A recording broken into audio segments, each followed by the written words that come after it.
On March 6, 1994, Luis Donaldo Colosio, the pre-candidate for Mexican president, made a brave and startling speech in which he distanced himself from his predecessor, Carlos Salinas. He described a Mexico that was still impoverished, beaten down, still a third world country. He promised that he would carry out the political reform, the implementation of democracy, and that he would separate the PRI and the government. 2 weeks later, in the crowded aftermath of a political rally in Tijuana, Baja California, as Colosio was moving through the crowd, a man got close enough to shoot him dead. Had he been murdered or executed? Was Salinas the hand behind the crime? Almost impossible, despite Colosio's apparent rupture with him before even reaching the presidential chair. It was certainly clear that so grave a crime as the murder of the presumed future president of Mexico would mire the government in disrepute, drive away investors, and destroy Salinas' achievement. Did Aburto, the man with the gun, act on his own? He would behave as if he were mentally unbalanced, even under harsh police interrogation. It is not entirely impossible that he was a solitary assassin. And yet, later, with the revelation of the alleged crimes of Salinas' brother Raul, another possibility surfaced. Could Raul have ordered Colosio killed, fearing that Colosio as president would break with Carlos Salinas and reveal Raul's immense financial corruption and connections with major drug cartels? Whatever the truth of the case, and even though the military power of the Chiapas guerrillas was much weaker than it had first appeared, their success at international communication, the mere fact of their persistence, now merged with the assassination of a future president. The bullet that killed Colosio finished the work begun by Marcos. It fragmented the system that now appeared to be morally bankrupt. And that is from Enrique Krause's 1997 Mexico Biography of Power. I'm Joshua Treviño, and this is The Hard Country.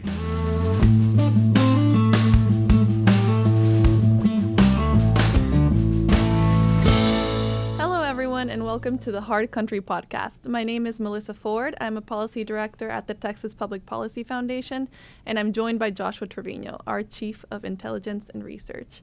Thank you for being here, Josh, and thank you for reading that passage. I thought it would be really good to quickly recap what's going on, because that's a lot of stuff, and not all of us have your knowledge of Mexican history. So I'll recap it for some of the listeners that may not know. This took place in 1994, It did. Right? Yes. And it is the story of Luis Donaldo Colosio, who was a Mexican politician and the pre-presidential candidate. Yes. And he was assassinated after a rally in 1994. And I guess the general opinion in Mexico is that he was killed by this plot orchestrated by the pre-party, specifically by the then president, Carlos Salinas. Well, specifically his brother Raul is the allegation that Krause makes. That he doesn't think that Carlos would have done it. Right. He thinks that Raul would have had the motivation Raul, to do that. Because they were scared that he might have known about some murky business, some ties with drug cartels, and some evidence of huge, immense financial fraud and schemes, right? No, exactly. It's sort of this watershed in modern Mexican politics, modern Mexican history, and it's worth diving into a little bit because the issues that it raises are still current today. So not well known to American audiences, but in Mexico, it's pretty general knowledge, of course, that in 1994, you have this shocking event that somebody who has received, what they call the dedazo, the finger pointing, like you're going to be the next president, is assassinated. And so Mexico throughout the 1990s is slowly opening up. It's slowly moving from this kind of one-party autocracy into a true multi-party democracy. Of course, now, 30 years later, it's backsliding back into a one-party autocracy. But at the time, Colosio ends up, although he's a faithful party man with the PRI, which is it's the Partido Revolucionario Institucional. Okay. Yeah, sorry about my Spanish. Institutional Revolutionary Party. The Institutional Revolutionary Party, right? Exactly. So the PRI is effectively the autocratic party that's controlled Mexico in various guises since the early 1920s. And Colosio is the next guy in line, and so he ascends, and he's been a faithful party man throughout his career. There's a great Netflix documentary on this, by the way. It's called 1994, I believe. But when he becomes the nominee, he feels this burden, this moral burden, to make Mexico into a modern liberal state. Right. And he declares his intention to do that. Now, there have been 3 presidents who have tried this before in the preceding century, but what they have tended to do is kind of hold their cards close to the vest until they actually become the president. And Colosio doesn't do that. He signals very early on, and he does it for a variety of reasons, not least because there is a real suspicion that the preceding presidential election in 1988 saw fraud, which Cuauhtémoc Cárdenas is basically deprived of the presidency. He probably actually won it, but he was defrauded out of it. And so Colosio feels that he has to signal that he's not going to be that guy. In fact, he has a pretty remarkable quote. It's remarkable in a Mexican political context that he would rather lose the election than win through fraud. Which the difference with him is that he actually meant it, and so somebody shoots him in the head at this rally in '94, and it's a shocking thing because it demonstrates the extent to which these entrenched interests, who have a real interest in the old style of corruption and the old kind of pathways of power, are willing to do almost anything to get this man who's going to ruin them out of the way. Now, what they end up doing is sowing the seeds of their own destruction because, of course, the shock of the assassination of Colosio doesn't have the terrorizing effect that these forces, who probably killed him, we should say probably, nothing's ever been proven, which is very typical kind of, again, for the Mexican context. Right. But who probably killed him end up, putting Ernesto Zedillo in power. And Zedillo actually does, to a large extent, what Colosio said he would do, which is he separates the party from the state. And then in the year 2000, Vicente Fox, who's not a PRI candidate, he's the PAN candidate, so Partido Acción Nacional, wins the presidency, and the PRI is out of power for 12 years. And so that, when we think about that, we think about, and it's useful to look at now because none of this is a quality of the Mexico of the past. We still have the same entrenched forces that are willing to do almost anything to preserve their power. Thank God we're not at the point where presidential candidates are being assassinated in Mexico. But we are at a point where the last election cycle was one of the deadliest for candidates on record. I forget what the number is, but it was hundreds, if not thousands, of local candidates, alcaldes and local officials who were killed across Mexico. Likely at the hands of cartels allied with various interests in the state. And that's such a worrying phenomenon. And the fact that Mexico has not moved past that in the way that it ought to is a legitimate concern. Yeah, it's definitely a concern. And the reason that I like the passage that you read so much is because of the theories that Krauss floats, right? So he talks about how the political elite didn't want to see any change, and how this is something that he kept bringing up, reform, just like you talked about. That wasn't something that people usually would bring up before that they were elected. Right. And I kind of want to use that to shift gears a little bit into some more breaking news, since we're on the topic of like corruption, and we talked about maybe a little bit of the collusion that the brother of Salinas might have had with some drug cartels or like some of the financial crimes. And I want to bring that to something that happened last week. Please. And that is the arrest of Tomás Yarrington Rubalcaba. I think that's how you pronounce it. He was a governor of Tamaulipas. Yes. And funny enough, he was also one time a presidential contender. Okay. He, I believe, tried to run for president in 2005 after he was done with his time in office as governor. Was he a panista or was he? He was with PRI. He was a PRI. Yeah. He was a priista. Okay. PRI. I think I have it written. No, I think you're right. I think you're right. Yeah, I'm pretty sure he was with PRI though. Because Tamaulipas was a pretty stronghold until fairly recently. Yeah, exactly. Yeah. Okay. But the story is that he was last Wednesday sentenced to 9 years in prison. In the United States or in Mexico? In the United States. I think he'll be deported after his time serving it. Okay. But he was sentenced to that for accepting millions of dollars in illegal bribes. It's kind of funny because last episode we talked about this happening with Genaro Garcia Luna. Yes. And we said in that episode, this is just the tip of the iceberg. Right. And now this last Wednesday, we saw another person that was convicted. But what's more interesting, I think, about this case is we saw it right here in Texas. He fled, I believe, in 2012, and he was on the run for about 5 years. And then he was arrested, and now he's being tried. But what happened is he was taking a lot of money from different drug cartels. Was he on the run in the United States, or was he on the run in Mexico? Everywhere. He was eventually arrested in Italy. Oh, interesting. Okay. Yeah, but part of his dirty deeds had a lot to do with Texas because he was taking all of this money not just from drug cartels, but accepting bribes from people who wanted some business deals and were kind of paying him off. And he was using that money to buy real estate and then a lot of luxury goods right here in Texas. And I mean, like Port Isabel. Oh, sure. South Padre Island, McAllen, even like some of the suburbs in San Antonio and Austin, like right here, he was buying like large developments, houses, mansions. And the real estate was a method of capital parking to launder the money into... Exactly. That's and quite common. Yeah, and not just real estate. He even bought like luxury airplanes, luxury cars. It's a nice like life. all sorts of stuff. Didn't really fly under the radar, did he? No, not really. And I think that this is very interesting. And the reason that I wanted to bring it up is because it's something that we've been talking about for a long time, about how a lot of people take this dirty money that they make in Mexico and think, perfect, I'm going to go spend it and enjoy it in the U.S. Right. And so I want to kind of ask you, do you think that this is something that the U.S. can do something about? I know that this kind of corruption happens in Mexico, but how can we stop it from happening here? Yeah, no, great question. And there's a lot of things we can do to stop it here, and there's probably more that we ought to do. One of the things that you and I have talked about a lot at the foundation, both in public and in private, is the extension of the Engel list to Mexican nationals. And this, to me, would be a prime example where it would be of use to have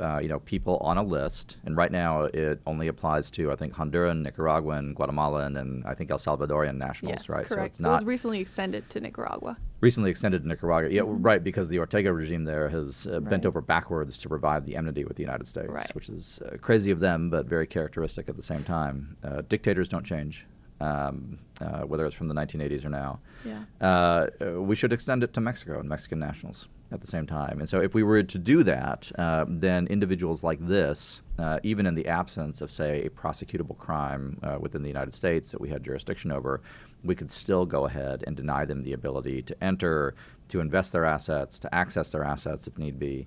And that's such an easy and direct administrative tool that's really at the hands of the federal government, to a lesser extent, Texas state government, that it's almost astonishing that in Washington, D.C., they haven't done it yet. Yeah, it is very surprising. But at the same time, I can't help but think like, corruption really is very hard to prove, right? I mean, there are cases that are so obvious. But there are cases that are a little bit less obvious that people sometimes choose to look the other way. Like, for example, with Garcia Luna, who we were talking about last week, there was like something very fishy around him for such a long time. People were wondering how he made so much money on the salary of a civil servant. It's very inconsistent. And even now we see it with some members of the Mexican government, even at the highest levels. And yes, I am referring to AMLO's family. He has this kind of image as a populist, right? Right. But you see people wondering how his family has so much money. Where does his family wealth come from? Well, his son in Houston, Texas, in particular. Yeah. And he lives like a life of luxury, and no one really knows where it comes from. And so things like that, I think that sometimes it's through his consultancy and waste management business. I'm sure. But it's kind of hard to trace. And so I think is that something that you foresee being an issue with the Engel list? There are so many cases that are not necessarily black or white. Yeah, I mean, great question. I think the burden, there must be, and this is something that's important to understand. The 14th Amendment applies to persons, not just to American citizens. So when we talk about the application of the law, especially if you're going to prosecute somebody, there must be a high standard for that. You can't just prosecute somebody based upon, like a mere suspicion. That being said, there are prudential reasons, I think very sound and persuasive prudential reasons, for an administrative threshold of call it what you will, punishment, sanction, whatever, in cases like this where the proof is not necessarily available. Where you can look at somebody and you can say, you know what, there is a pattern here that suggests X. I don't know if I could prove it in a court of law, but it is sufficient for me to want to insulate, and let's be candid, what we're talking about, insulate broader U.S. society from this individual and his activities. And I think that's entirely legitimate and within the power of the United States government. And so given that entire milieu and cohort that we're talking about, which is these, kind of these third country elites, Mexican elites in particular, who do have this robust record, in my view, and I think increasingly the view of a lot of policymakers as well, is that the burden of proof is going to be on them. And if you are somebody who has this pattern of activity, you're an office holder, no visible means of support, buying a ton of property in South Texas, following this pattern, is that sufficient to get you on a list? Probably it ought to be at this point, especially given the emergency situation that our border presents. Yeah, no, absolutely. And the naming and shaming strategy can be very efficient. 100%. We have seen that a lot of times in different scenarios. But I want to take this to, I think that right now we're talking about something that could be relatively easy for the federal government to do to help give us more tools against corruption. And I think that a lot of the time it's easy to talk about what the federal government isn't doing. But I kind of want to touch on something that happened this week, and that is the big congressional delegation that went down to Mexico to talk to the Mexican president, AMLO, about fentanyl, immigration, a lot of different things. Cornyn, Sinema, Gonzalez, and even Cuellar, some Texas. A lot of the Texans went down there. They did. And then it seems like it was a very productive conversation, that it was like very diplomatic. But a lot of interesting things came out of it. Do you want to recap maybe some of what you've heard about those meetings? I haven't heard much about the meetings that isn't in the public record. Yeah. Obviously, and they're not the first. I mean, there have been Cartels that have gone down to Mexico City in the past few weeks, in the past few months. And it looks to me, this isn't a criticism of the congressmen involved from either party, or the senators for that matter. But it looks to me that the Mexicans, the apparatus, from the president to Ebrard, to Roberto Velasco, who's in charge of the U.S. relationship, kind of have a formula. The conversations go along the lines of, we're cooperating. What more do you want us to do? Look at how much we're suffering. Look at your fault in this. You're sending guns. It's your demand that does this. And the reason that they have this formula is because the formula in the past has mostly worked. It has mostly sufficed, for office holders in both parties in the United States to go and to hear that and to say, well, okay, thanks for doing what you're doing, and it's gotten the Americans off their back. Even as the Mexican president is visiting El Chapo's mother, even as they've got an alliance with the Sinaloans, even as they're allowing their territory to be used by the enemies of the United States, which the cartels are. This has seemed to satisfy our political class. I think, though, that's coming to an end, and so I think this era of the kind of the friendly Codel, or the one that goes down and sort of accepts. And I'm not characterizing the one that just happened, by the way, but I'm saying broadly speaking. But the one that goes and then comes away with assurances of Mexican cooperation is coming to an end, and it's coming to an end specifically because under AMLO specifically. This is happening a little bit under Peña Nieto, but give the Peña Nieto administration credit.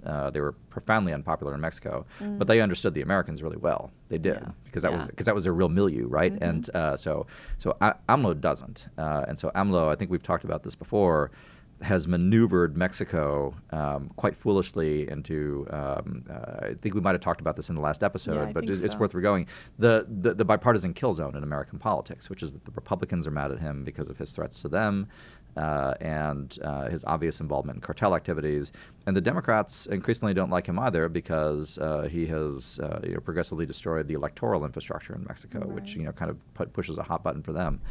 So it's very difficult to see how positive relations continue in that vein. It's definitely different. And one of the things that came up in these conversations was, fentanyl. And this was very interesting because initially AMLO was recognizing the need to work together on it. And he kind of even went into, yes, we want to help with this. But then he very quickly kind of shifted the blame for it, didn't want to take any responsibility for fentanyl. Well, he said he would talk to the Chinese, right? Exactly. Like that was his offer. That was what he initially said. He was like, oh, well, I'll talk to China about them, sending that over here.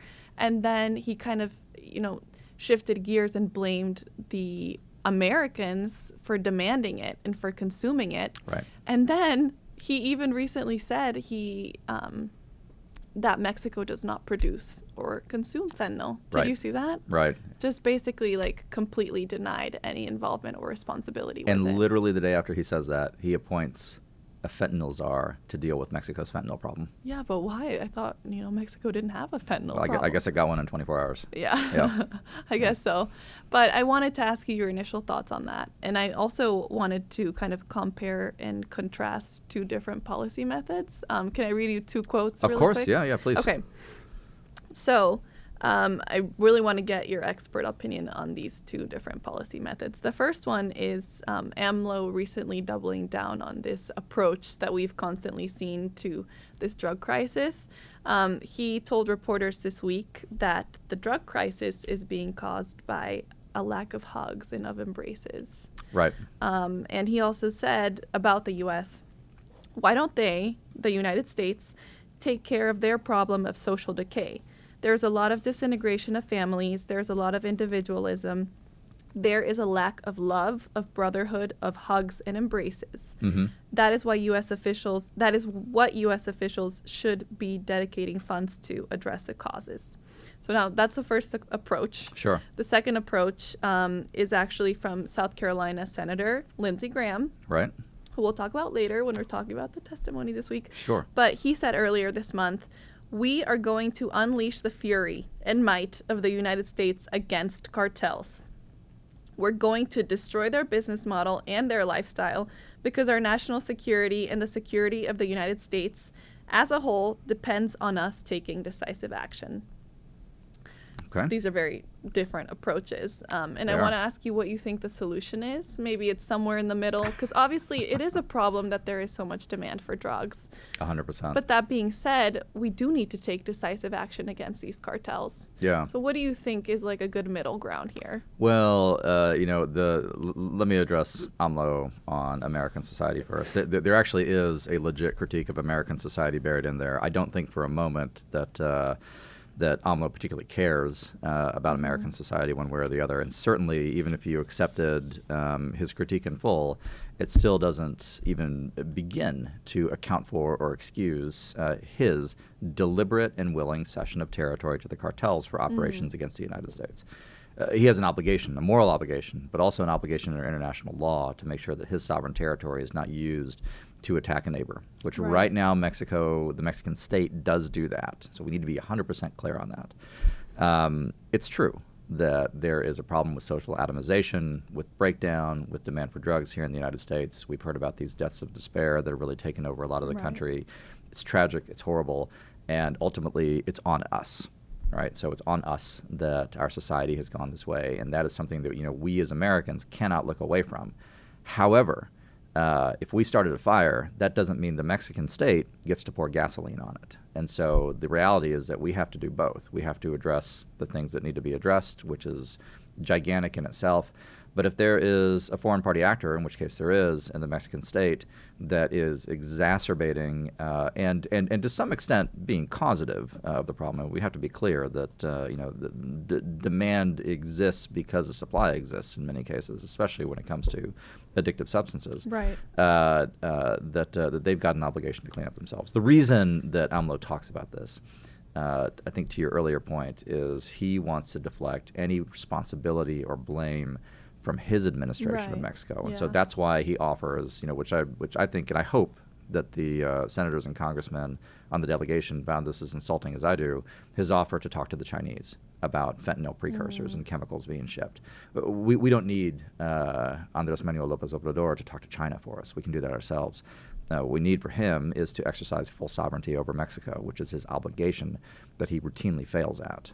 And so we have to keep that front and center. The object of U.S.-Mexico relations from the U.S. side is not the rectification of the United States.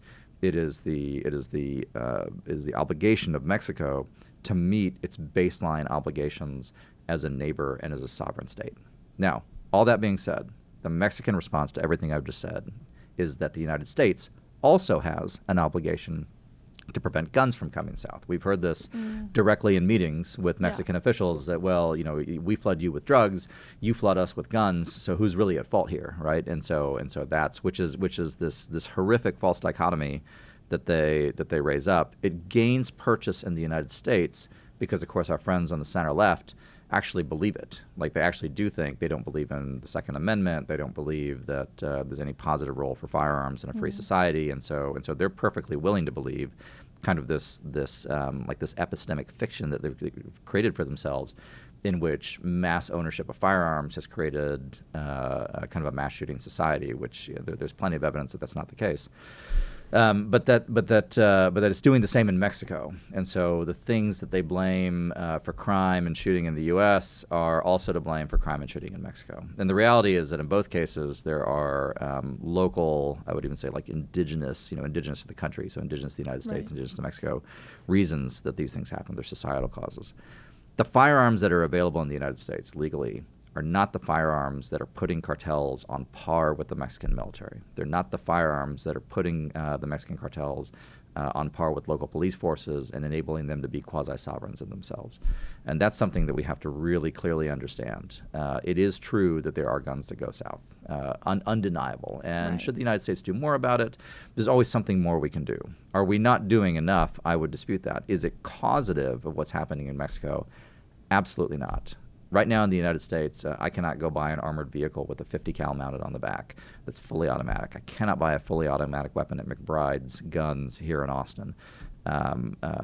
These military-grade firearms just aren't available, and so this idea that the U.S. Is doing this, why don't we have this problem? Why doesn't Canada, which also borders on us, have this problem? Why is it Mexico? Well, it's Mexico because the cause is within Mexico itself. The cause is within Mexico. Yeah. And I didn't address your thing with Graham. Do you want to move on or? No, you can. Okay, you sorry. can address it because I want to ask you something else about Graham. So Graham. I mean, his rhetoric is what it is. He's expressing an aspiration rather than a policy, of course, because something like that requires a supportive Senate, which doesn't exist, and a White House to enact it, which also doesn't exist. But he's right about one big thing, which is that the United States does need to think about putting all options on the table. This is something that you and I have discussed here on this podcast previously. I'm not an advocate for an American invasion of Mexico or unilateral action if it can be avoided, but I do think it needs to be a tool in the kit, mostly because I suspect that having it as a tool in the kit, well, first of all, when it's needed, which it sometimes is going to be useful, but I also suspect that it will spur elements of the Mexican state into doing things that they are currently not doing in their own territory. No, absolutely. Yeah. And something else that he brought up on a different occasion, he actually brought it up this week after Secretary of State Anthony Blinken was testifying in front of the House Foreign Affairs Committee. And he was kind of going back and forth with him on whether the U.S. policy that we have against drug cartels right now is working or not. Right. And he straight up asked him if he would support labeling or designating these Mexican drug cartels as foreign terrorist organizations, which, I mean, we've talked about this on the podcast before, and this is a conversation that in the past 2 weeks I've seen everybody having. I don't think anyone was really talking about this like a month ago, but now like everybody's talking about it. Yeah. And for the first time, Anthony Blinken said, yeah, we would absolutely consider that, which to me was very surprising. I don't know about you, but I want to ask you, what is this? Where's this change coming from? Are they finally seeing our need to take a strong stance against drug cartels, or what do you think changed? It's man, that is the question right there, and the question that you're asking. If I could answer that, would mean I had insight into the Biden White House that I don't even know if Joe Biden has, to be honest with you. So to kind of rewind back a bit, we have talked about foreign terror designations for Mexican cartels before. We support it. For those of you out there on the internet, go to texaspolicy.com and download that paper on which came out last week. Our new paper on designating Mexican cartels as foreign terror organizations. It is a complicated topic, let's say. So we're in favor of it. It's entered into the U.S. policy conversation with surprising rapidity over the past 30 to 45 days. It was like you, I was surprised to hear Secretary of State Blinken say that it was something they would consider. Typically, it's something that, for a Democratic administration, for folks on the left, is completely off the radar. There's historically been this horror of anything that would sort of damage the relationship with the Mexicans. It's tough for me to know, especially from public sources, what the Secretary of State's openness to it is. Right. It's possible that it was an error on his part. We should allow for that. That happens in testimonies sometimes. Yeah. Or he was emphasizing considering. Consider it. We'll consider it for a second. But it's not something he's going to do. I mean, who knows? But even the rhetorical openness to it is a change. Right. Right. So my suspicion, which is only a suspicion, it could be completely wrong, is that when you get the Atlantic, when you get David Frum and Ann Applebaum and that whole crowd. Gideon Rockman, I think, coming out with this kind of coordinated release of attacks on AMLO, which happened several weeks ago in the Atlantic and elsewhere, and then you get sort of this metastasizing concern for Mexican electoral health, basically, with the attack on INE, and then you get AMLO crazily attacking Republicans in the United States. Which President Biden and his team don't care about at all, but then turning around and defending the moral integrity of Donald Trump, which they do care about, which he did. So AMLO's been out there saying that Trump is getting railroaded by this DA in New York, which is probably true, actually. Yeah. But he's been out there saying it, and so AMLO, this is kind of AMLO's ego-driven incompetence. There's no other way to put it. Is that he alienated one half of the American political scene, and then he proceeded to make himself extremely distasteful to the other half of the American political scene. And so now he has no friends, and my guess is that all of that coming together, it's noticed, obviously, by kind of the foreign policy apparatus around the White House and the State Department, and my guess is that's why the Secretary of State, who ordinarily would have nothing to do with what they would perceive as Republican-led belligerence to Mexico, is suddenly saying, yeah, you know what, maybe we'll think about it. Yeah, and this is going to make, a lot of Mexican officials very angry. It already has. And I want to read you Please. Another quote, and this is in response to all this talk about cartels being labeled terrorists. But the Consul General of Mexico in El Paso, Mauricio Ibarra Ponce de Leon, he said, "To us, drug trafficking organizations are criminal organizations. This discussion of terrorism in the United States is just local politics."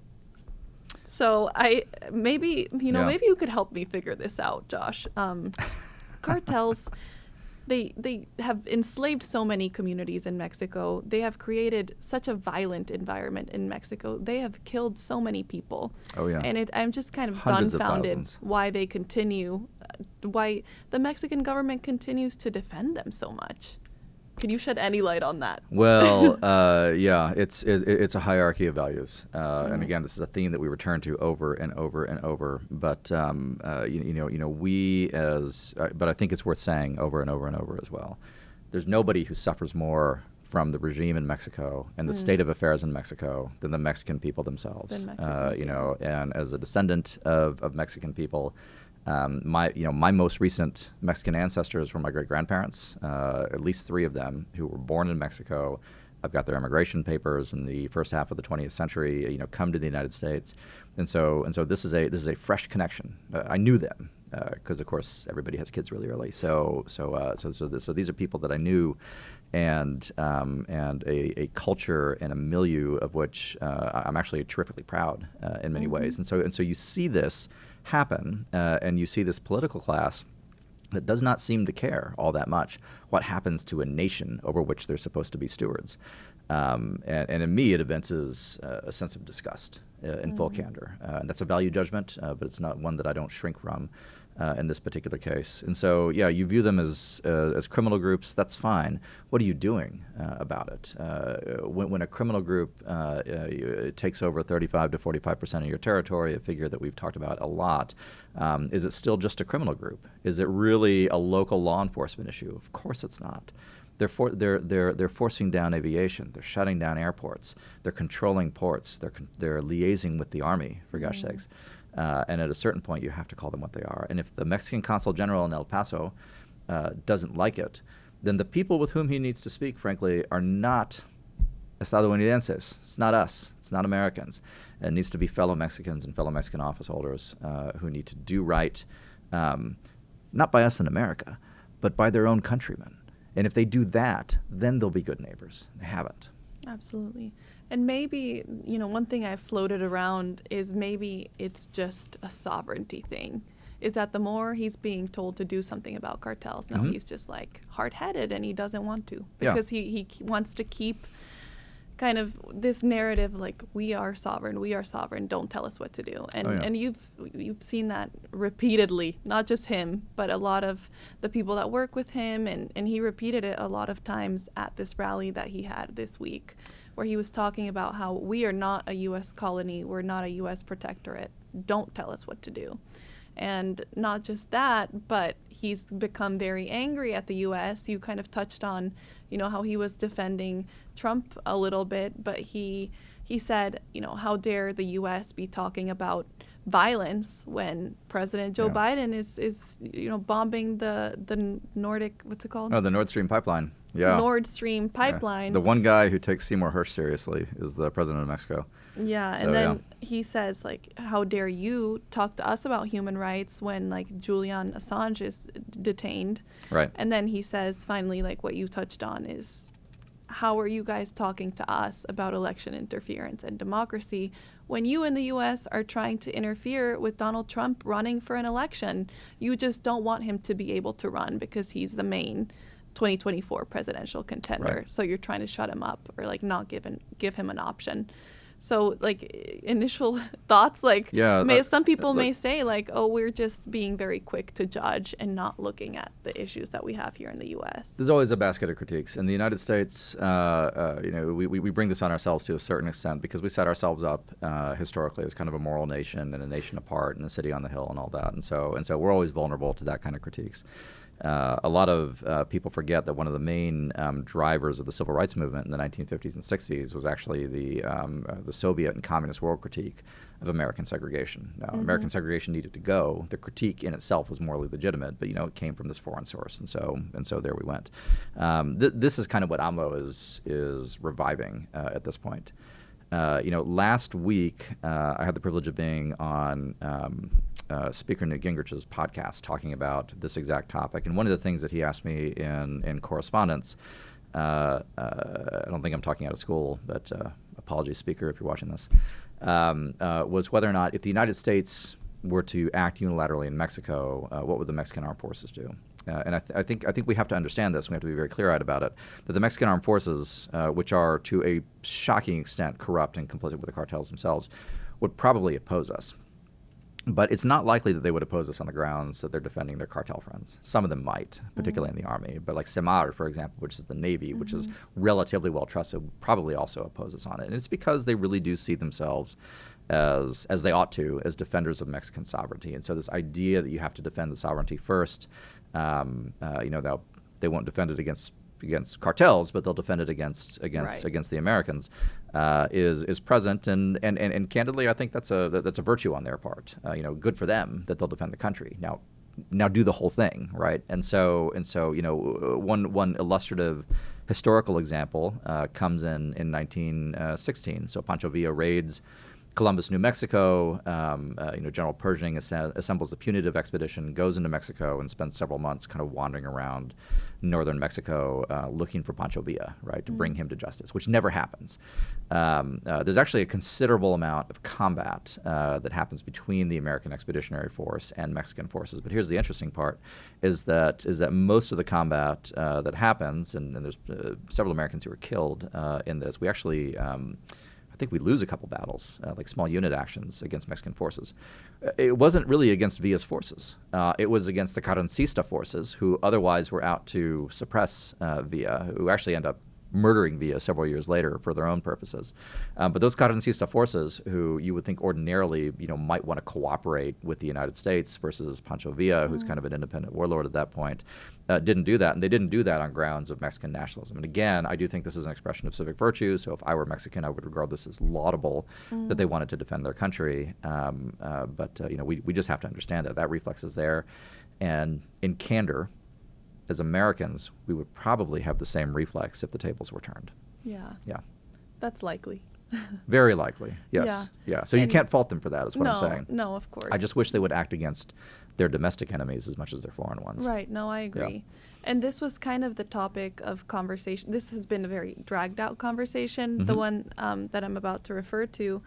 But the topic of conversation between Barr and Ebrard this kind of ongoing drama. Sure. Where they're sending letters to each other via the Wall Street Journal, I think it is, right? Yes, this amazing correspondence. Former Attorney General Bill Barr. Bill Barr, yeah. And I think that the first time that he wrote about it, he was still Attorney General. But now we've had like Ebrard respond to him saying like our sovereignty will not, like, don't step on our toes. Right. Don't impose on our sovereignty and treat us with a little bit more of respect. Yeah. And to that, Bill Barr kind of responded and said, like, the only way to do something about this problem that we're having with this transnational crime is to work together. That's the only way that we could do something about it. And that kind of made me think, and maybe I'm being too much of a pessimist here, but do you think that there is still like a way to combat cartels? Because the narrative that we've been using is they are so entrenched in Mexican politics. Do you think that the grip that cartels have on Mexico is just too strong to get rid of, even if we work together with everything that we have? No, I don't think so. Nothing in history is inevitable, right? So any idea, this is a conceit. I think that emerges that, this place is always going to be this way, and this thing's always going to happen here, and those patterns do emerge, and there are reasons that they emerge. But in the end, Mexico, especially if Mexican elites choose to make it so, Mexico could be everything that Mexico ought to be. Mexico could be everything that Luis Donaldo Colosio wanted Mexico to be. That's still there. You've been there.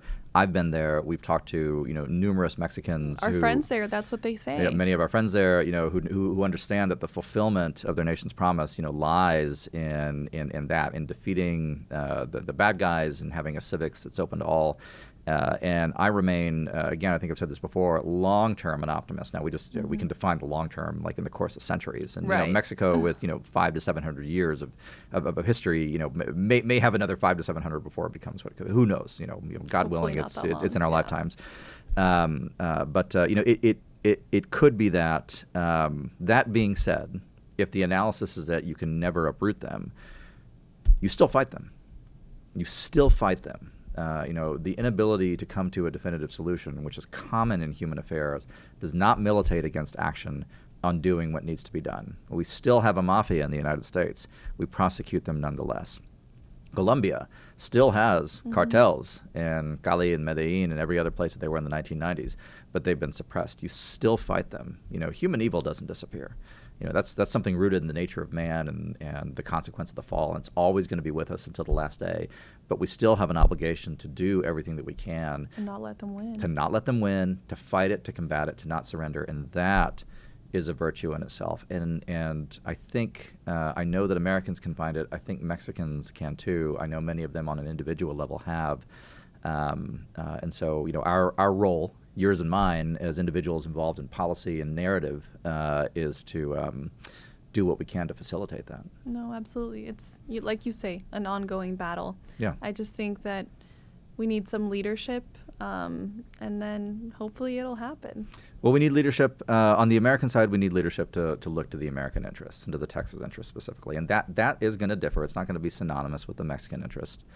If there were, the Mexican interest is necessarily intrinsic to them and their needs, and what we want to see is for them to pursue it, and that may mean things that we don't necessarily like, but we're neighbors and we have to live together. And Absolutely. So if it ends in an end state where our communities are safe and secure, when that family of four who's U.S.-Mexican dual nationals can take that car trip from McAllen to Monterey without worrying about a roadblock or being kidnapped, then I think we've ended in a good place. So may it be so. Well, I think that's a great place to end it. Thank you, Melissa. Thank you, Josh. You really pulled everything together very well, and thank you again for being here. Do you have any closing thoughts or? No, I think my thoughts are closed. Yeah, so, that was a great way to end it. Good conversation. Thanks. So thank you, Josh, and thank you everyone for listening to Hard Country. We'll see you next time.